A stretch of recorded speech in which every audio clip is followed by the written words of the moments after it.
Hello everyone, I'm Dr. Prabal Satyal, Chief Scientific Officer and founder of Aromatic Plant Research Center. And today we are going to discuss on organic essential oil, how the organic certification is given, and are the market sold organic oils are truly organic or not.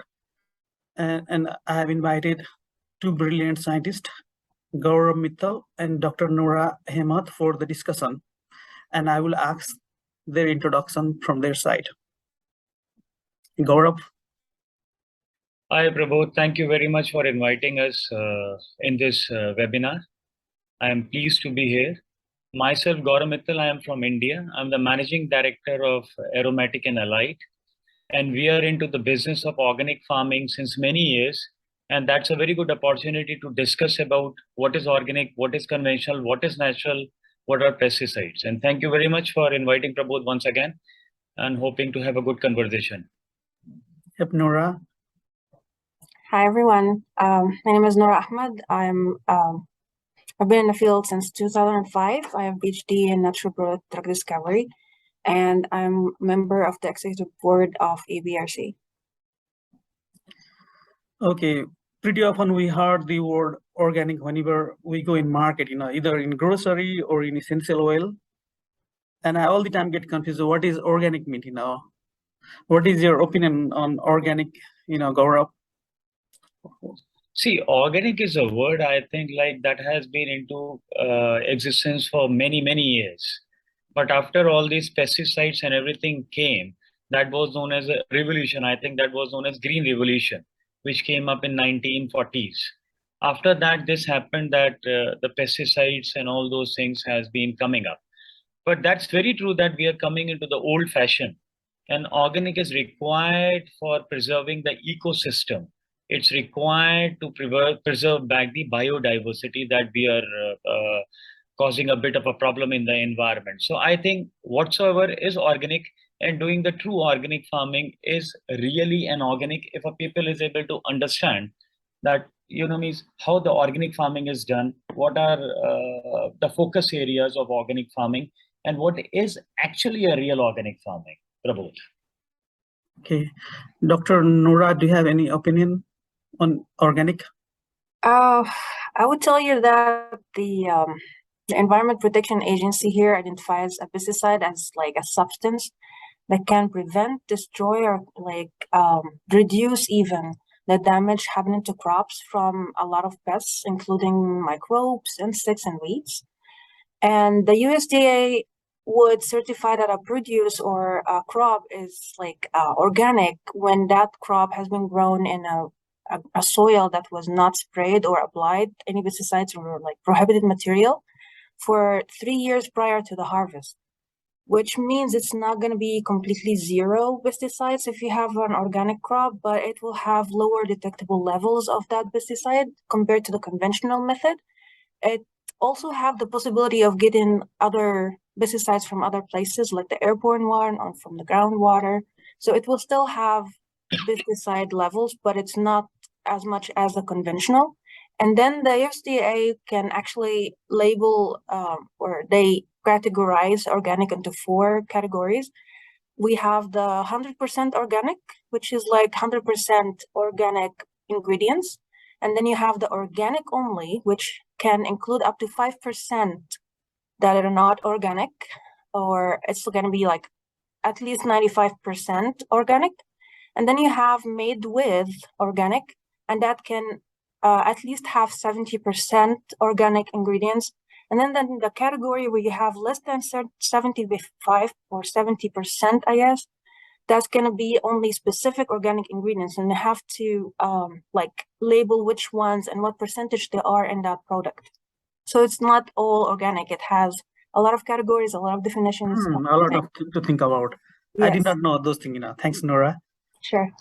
And I think organic is called from the organic certification, right? If you have organic certificate, you say organic. If you don't have organic certificate, even being organic, you don't say organic. That's very true. Yeah. And can you, make me understand what is the process of organic certification? How people get in, things like that, Gaurav? Nowadays, it became a very big typical thing for getting an organic certification.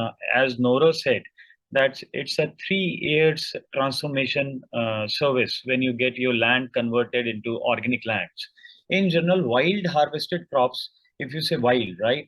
If you do Yeah. a wild cropping, or you're collecting the crops from the wild harvest, then that is getting organic certified within 6 month period time, as per the international law of organic farming. But in case if you really want to have the organic of the planted crop or the perennial crop, then it takes 3 years conversion time. Like for example, if you want to have an organic certification, then you have to approach the CB, that is certifying bodies. Those certifying bodies comes and audit your farms. Those certifying bodies then have, there are three certificates of organic certifications. One is your processing, then another is your trading, and third is your production. So these are the three stages, or the three types of the organic certification that anybody want to get. The main important organic certification in this is organic processing certificate, in which each and every farmers are being, means controlled. Each and every land is controlled. That is known as a processing organic certificate, in which the land need to be certified. If the land need to be certified, this means that you need to go for 3 years of transition period, in which every year you are being audited by the auditor, by the certifying body. They come, collect the soil sample, collect the water sample, and then they have all the norms and all the rules, in which you have to follow all the rules as per the certifying body. In case if you clarify all those norms for the 3 years period time, and if they don't find any problems in the land that you want to certify, then you are getting a processing organic certificate, right? Okay. Now, that is known as a processing organic certificate. Then go for the production. This means that your plant and the land got certified. That is known as processing organic certificate. Now you have to go, if we are talking about essential oil, Prabodh, right? Then how the essential oil are produced? By steam distillation. And how the steam distillation is done? In the field distillation unit, right?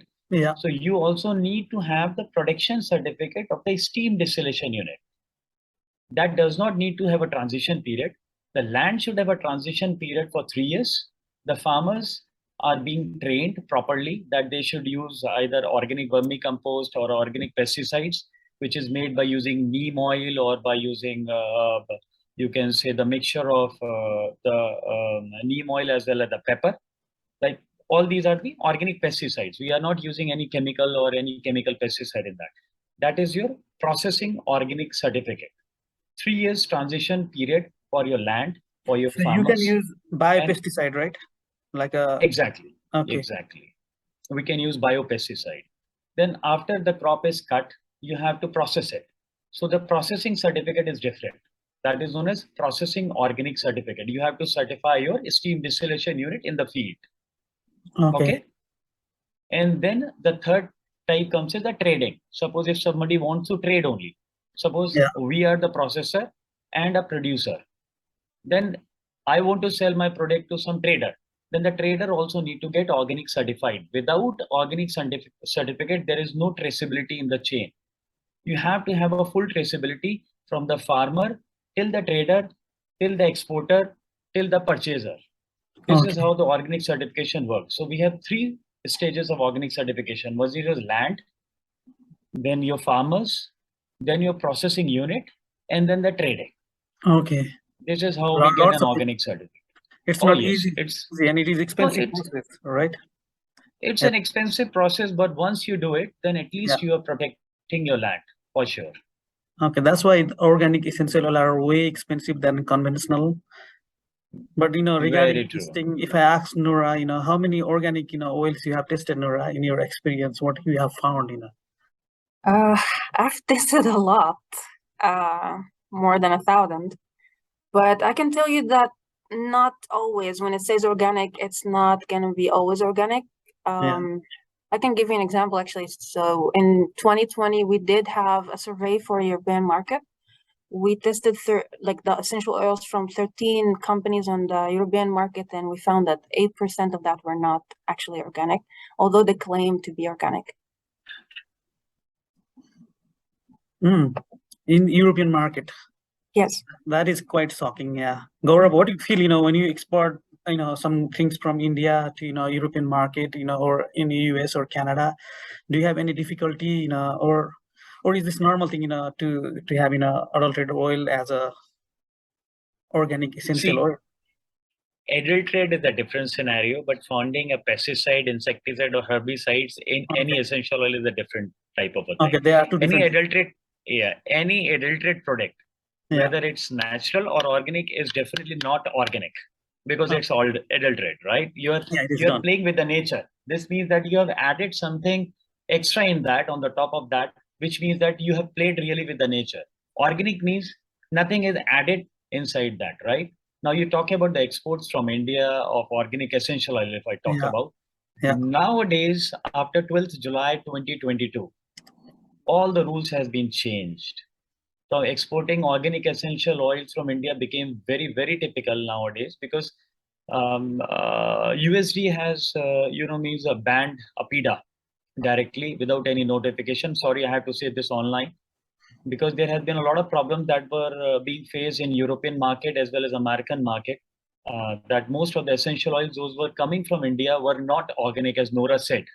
Right, Nora? You said that not necessarily from India, it can be any country. I did not say India. Yeah, from any country. No. From any country, this was a problem. But now it's very good for a real organic farmer. If we say that we are doing a real organic farming, then we are very happy in spite of that these ban has took place because we know and the actual purchaser know that what is organic and what type of organic material they are getting. Previously, anybody was exporting organic material to US or Europe without any traceability, right? Now the point comes is the traceability. If I was having an organic certificate, then previously there was no restrictions. Everybody was exporting that this is organic, being conventional. That is why most of the pesticides were detected and they are saying, no, this is not organic. But we were saying that like most of the people were saying in the world market, no, this is organic because this is organic certified, right?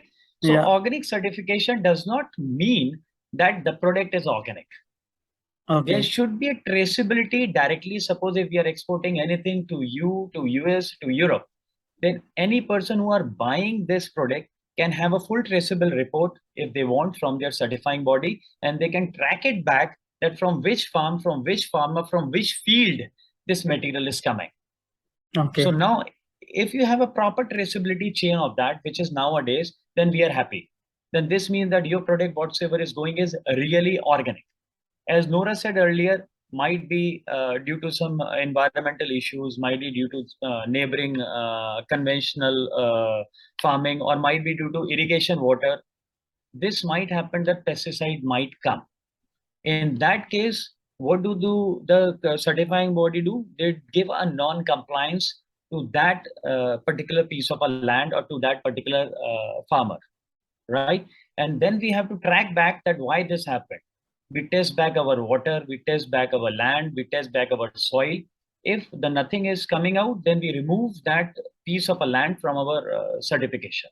This is how it works. Suppose one piece of land, which is 1 hectare of land, produces this much of essential oil by this much of crop. This means that in the trace net, that amount is reduced.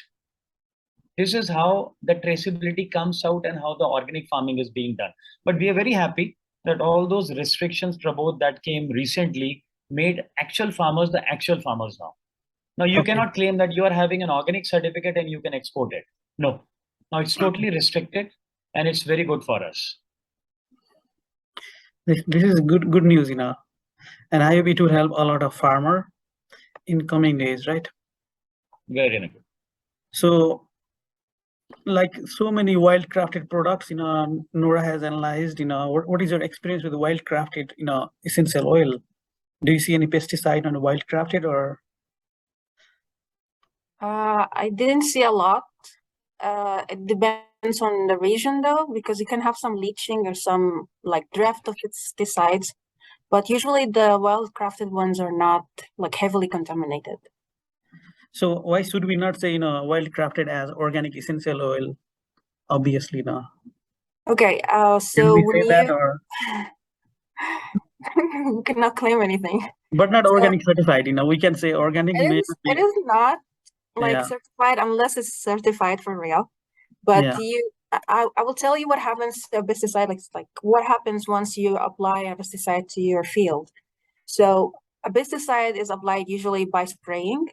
And if you do that, some of it is uptaken by your crop or by your target pest. Okay. And then, but the rest of it can go under like 7 different ways of behavior. It can actually volatilize and go to the air where you can carry it with the clouds and Very true. move to another field, and then that contaminates the rainfall as well. You can actually have it absorbed on the soil particles, which will remain in the ground, in the soil, for the next crop, maybe. And you can have it run off with the water when you're spraying with your irrigation system. You can have it leaching to the groundwater. You can have it actually also biodegraded by microbes in the soil or in the air. So there's a lot of ways that it can behave, but not all of it, not 100% goes to the crop. Okay, so there's a chance that a conventional farm or conventional field can contaminate anything surrounding it that is certified as organic or something. So you can have still a contamination percentage or probability from just a neighboring field or even a distant field. And I can actually give you something that I read recently, and it was like a fun fact that they found, DDT. Have you heard about DDT? yeah, a lot. One of Yeah. the legacy pesticides. And they found some of the commonly used right now are the currently used pesticides, and the Arctic ice caps, which is like no farms there, but they still found pesticides over there. So it can stay there for a long time, it can travel, it can have long-term or long-distance transport as well.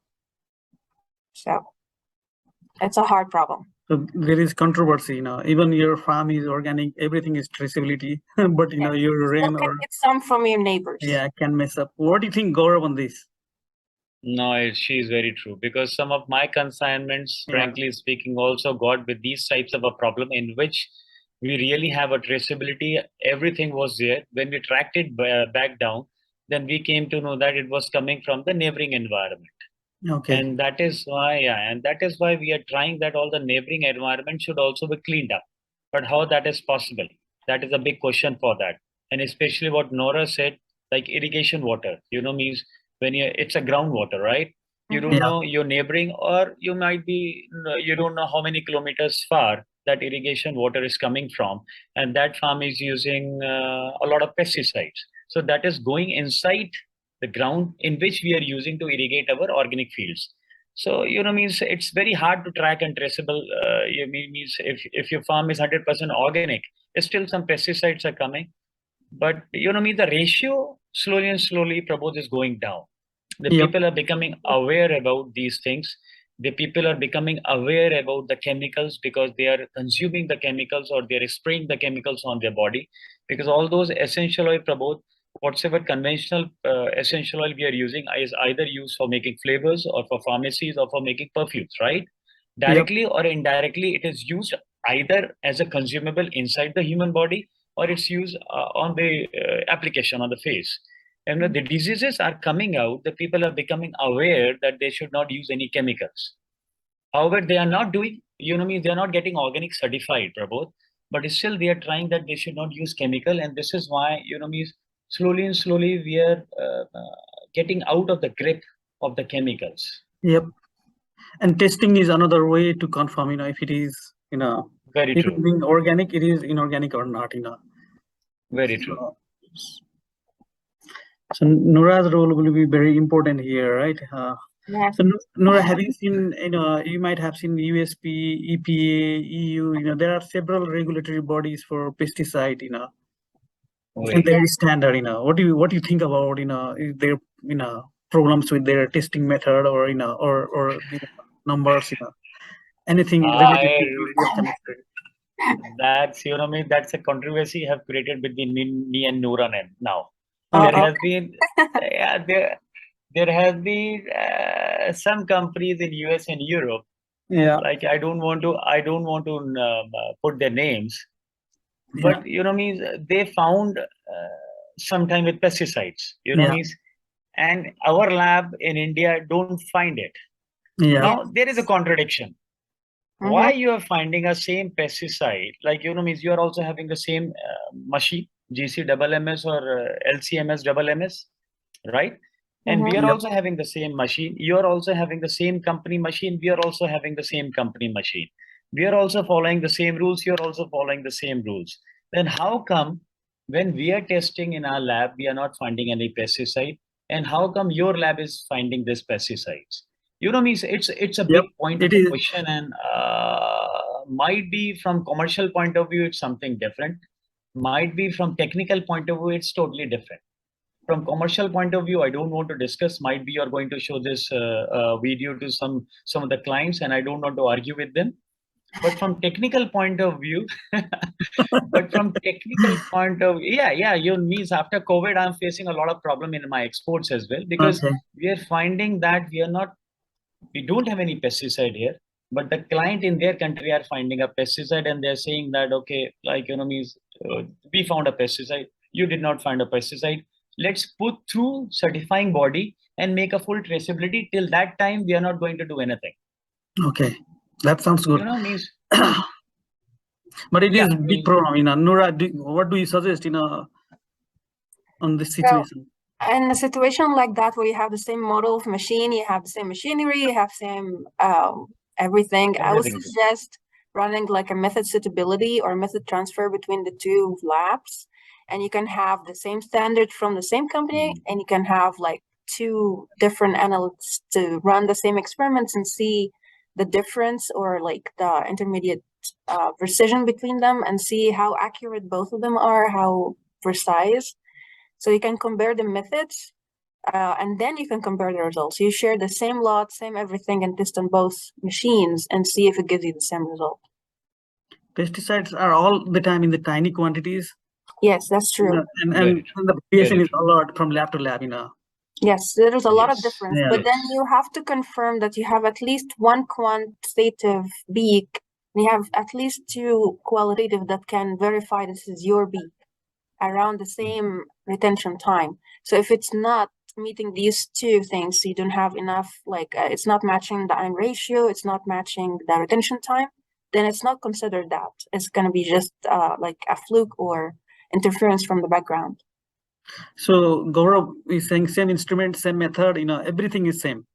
Yes, so it could Yeah. be a difference only in the suitability. So if the method is run for pesticides on Yeah. essential oils, it's not going to be the same when you have a background of like a concentrate, or you have it as an absolute or an extract.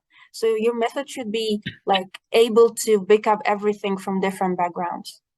If you have a universal one, that's great. If you have a specified one for each product, that's also great. So it needs experienced analyst also, right? Yes, because it needs a lot of Okay. prep. You need to clean up your sample before you put it on the Yeah. machine. The machine is very sensitive. Both the LC MSMS and the GC Yeah. MSMS, they're both sensitive. But then if you have one thing that contaminated your ion source, or you have something like build up there, you lose sensitivity. So you need regular cleanup, regular maintenance of both instruments. Okay. Mhm. Yep. So if I go to market and I want to buy organic essential oil, how I will be sure I'm buying organic essential oil or not? So if it's a trustable source and you know that this source has been already like organic certified and they prove it, yes, you can trust and you can go ahead and purchase that. But if it's like from a source that you don't know about or a new company, you need to do your research first. You need to read about them and see their history, what they've done before, and then you can, you make an informed decision about what you're buying. I would suggest that. Okay, Gaurav, what is your opinion on situation? I just suggest, as Noura said, traceability. That is much more Okay. important. Yes. And the main thing is pesticides. Organic world means you should not use any pesticide, herbicide, insecticide, or any chemicals. If there is any testing that you want to convert, or you want to say that whether this is organic or conventional, that is only one thing which comes in my mind and which is also there, actually the truth, that is your testing of the pesticides. Conventional will definitely have pesticide because conventional crop means normal cropping system. However, the product is still natural. I'm not talking about purity. Now we are Mhm. making a difference between, as Prabodh, you said, how a client who's going to the market says that whether that's organic or conventional. A particular client, suppose I'm a consumer, right? I'm a common consumer. I don't know. I'm going to the market and buying, say, this is organic lavender oil or this is organic lemongrass oil. For sure, they cannot differentiate. Mhm. That's only the label. And then Nora said that they should research about the company on internet because they cannot give that sample for a pesticide analysis to some lab. I'm a common person. I don't have such much of money that I can pay for pesticide analysis and say that, okay, come on, I should have a first pesticide testing, then I should buy this product. No common man can do that, right? And even the Yeah. person don't have a time to do that. Yep. Then if I'm a common person going to the market and there is a shelf and saying that, okay, these are the organic essential oils, then as a common man, frankly, Prabodh, I cannot. I really cannot. I can only do research work by seeing that bottle and the website that, okay, whether they are organic or not, and asking a cross question by email or by phone call to them that, can you please kindly share your certificates or can you kindly share your reports to us? But Mhm. as a common man, I cannot go to a lab like in Yep. Nora You must don't be have time having. because you are Time hundreds and of the things. money might You be, have the money yeah, to exactly, so not the money, expensive. means as a common people, only 10% of the public can say that they can do some research. But as a common people, frankly speaking, you really have to see the certifications and all the research work that you can do while before you buy organic. And that's it. Regarding the synthetic, you should have a good nose, smell it, and understand whether that's organic or natural or synthetic. Yeah. You need training, yes. So It's very true, Prabodh. There are a lot of oils in the market which are coming as organic or which are coming as natural, but that's just an RCO. That's either nature identical or RCO oil, but the people are buying it Mhm. because as a common people, they have to be trained in essential oil. If a person is buying an essential oil, they should understand what exactly that essential oil smells like or what that essential oil means. Mhm. I think in that case, the consumer can understand what is lemongrass, actual lemongrass oil, and what is synthetic citral that is being sold as a lemongrass oil in the market. yeah, it is But how hard. that can be differentiated? It's very hard. Even if being a one company, if I buy organic from you, setting up my lab here will be quite expensive, right? Very And true. running the system, you need a very expert chemist. Yes, that's true. Yeah. So Very true. yeah, Nora, what is your opinion on setting up lab, the expenses? Oh, that would be really expensive. You need at least $1 million because you're gonna need Wow. LCM SMS, which is like at least $500,000 alone without standards, without anything. Just the instrument is Yeah. $500,000. And you're gonna need also a GCM SMS, and you're gonna need the standards, which should be a high purity from a high trusted source. You should have consumables as well because you're gonna clean up your sample. You need sample prep. And of course, you're gonna need the person who's gonna be running all this. You have to pay them as well. So at least $1 million. Yep. Even though there is no difference between organic essential oil and conventional essential oil in the main chemistry, they will be the same, right? Yes. Very And true. is there any research done on conventional essential oil therapeutic benefit over organic essential oil therapeutic benefit? Have you ever seen things like that? I have not seen any. Gaurav, have you seen anything? Not yet. Frankly, not yet. They're the same. Both have the same effect. Both have everything the same. But only the difference is that it's chemical free. It's 100% pesticide free, and one might have a pesticide. That's it. Like for example, lots of people want organic oil, but certification process, they are very lengthy, and it is not kind of practically possible. Mhm. So is there a way farmer can reduce pesticide level even though they are doing conventional farming? What do you suggest? Or there is a way by distillation you can reduce the quantity of pesticide? Is there a way you can suggest? Like, that's a question for me, Prabodh. Both of you, And go ahead. Yeah, the distillation method is really one of the thing in which pesticide can be reduced, because the pesticides have the low boiling point, the minimum boiling point, even less than the terpenes. Mm-hmm. So when you make the steam distillation, and in case of the steam distillation while you're doing in a field, my practical experience is, if you have a proper control of the temperature and the pressure inside the field steam distillation unit, then this can be reduced for sure. Okay. And I'm talking about the processing. And if you're talking about the farming, definitely as farmer has to be educated enough, and they should be educated that use of the pesticides is going to cause a lot of problems. And in Mm-hmm. case if we can reduce it via them is one of the best. But through distillation and a proper temperature and a pressure, the pesticides can be reduced for sure. Okay, from my point of view, I Yeah. can tell from my experience that it depends on which pesticides you're tracking and which crop you're distilling, because different distillation methods or extraction methods can actually retain some and destroy others. So it depends on what pesticide. So we were doing an experiment recently on ginger oil, and we did compare the steam distillation versus the hydro distillation and then the CO2 extraction. And for example, acephate was not it did not get detected in hydro distillation or steam distillation, but it was detected in CO2. While when you have chlorpyrifos, it was in the steam distillation and hydro distillation, but not on the CO2. So it's it depends on what pesticide you're trying to trap. Okay, it depends upon their boiling point, right? Yes, it depends on each boiling point or solubility now. Like for the organic solvent, if you are using absolute concrete, there could be alcohol soluble compounds. Mm-hmm. Right. So I got some questions from Dr. Danny, and I would like to ask, we have very few minutes. What are the organic practices for plantation of essential oil containing perennial herbs? And he also asks, does the organic certification undermine the perils of wild harvesting? So, Gaurav, what is your answer on this? But the perennial crops it's the same thing. Like suppose if we say about lemongrass, palmarosa, and all those things, the same method and the same process has to be done. The cropping has to be done, and then the land has to go under conversion for 3 years.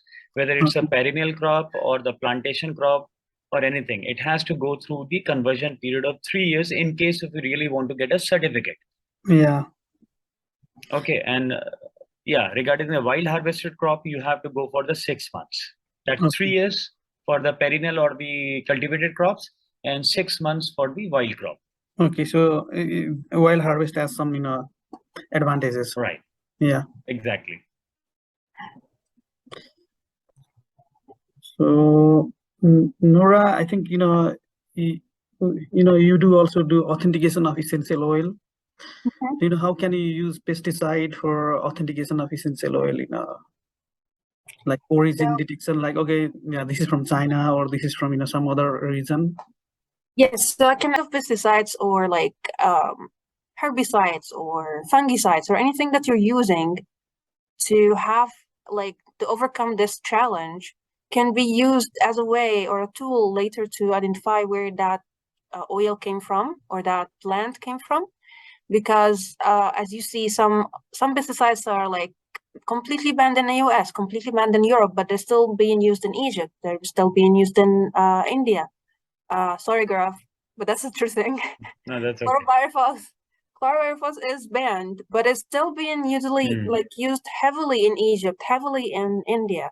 You can tell if you can see spiroxamine. Spiroxamine is one of the things that you can only see in European oils.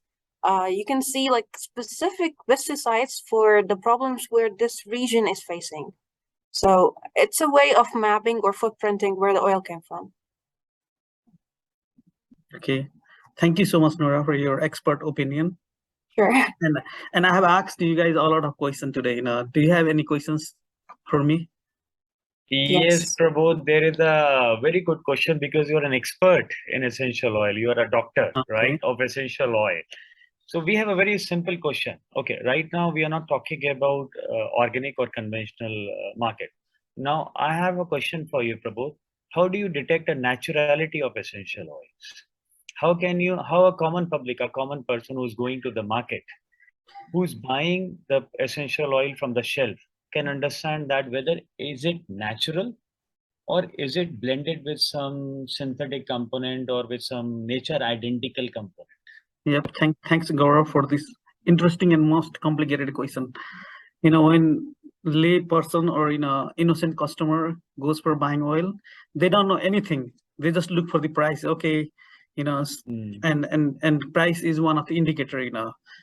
And mostly cheaper oils have more chances of adulteration. One of the way. And natural means people all the time get confused. C14 passing are all natural or pure.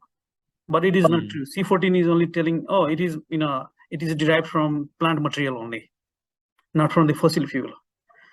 And it could be isolated from another plant, is added on the oil or whatever. And C14 testing is also not perfect for naturalness. So people say this oil is natural.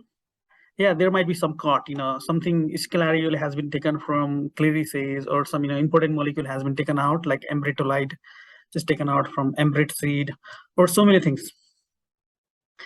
But it is still natural, right? It is still pure, but some important molecule has been taken out. And there are so many instances people can get confused.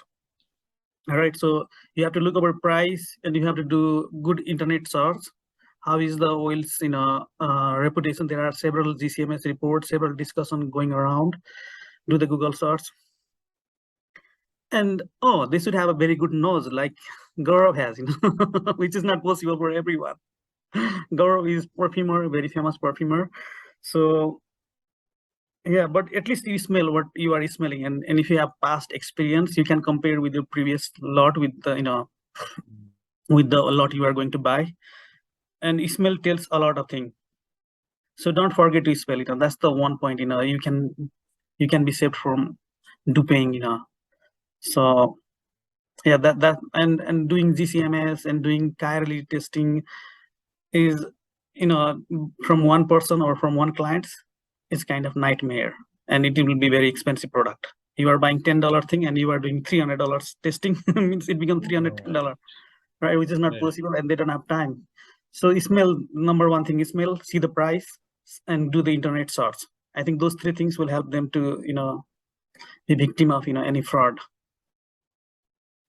Thank you, Prabodh.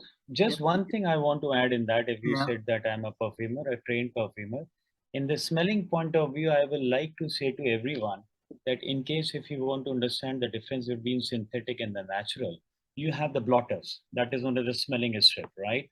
In perfumery, we call it as the smelling strip.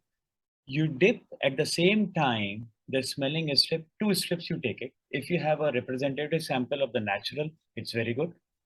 In order to train your nose, one natural, 100% natural coming from the farm, your farm, and one from the market. Dip it both and then keep it in a smelling strip holder. Smell it immediately, take a pen and a paper and write it down. How does it smell when you dip it on a fresh tones? After 1 hour, 2 hours, 3 hours, just detect that what are the changes are happening. Now your nose is working like a GCMS right now, or GCMS, right? You smell it continuously. Remember that synthetic never stays on your smelling strip if your blotter is correct. Never stays. After 1 or 2 hours, everything is gone because it have a very less evaporation rate, boiling point, the synthetics. And the natural have some of the components which stays. Like, that is another dry down tones. In our trained perfumery world, we call it as bottom tones. So on the blotter, when you smell of the natural product, it smells something like, a burning tone or some woody tones or balsamic tone.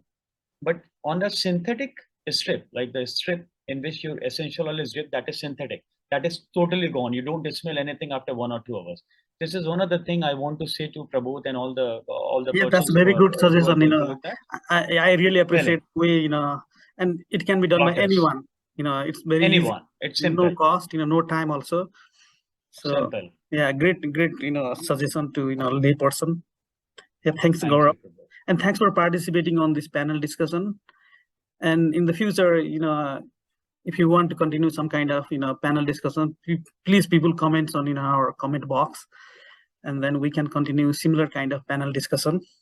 Yeah, thanks everyone for listening to us. Yeah, thank you so much. Thank you so much, Prabodh. Yeah. Thank you.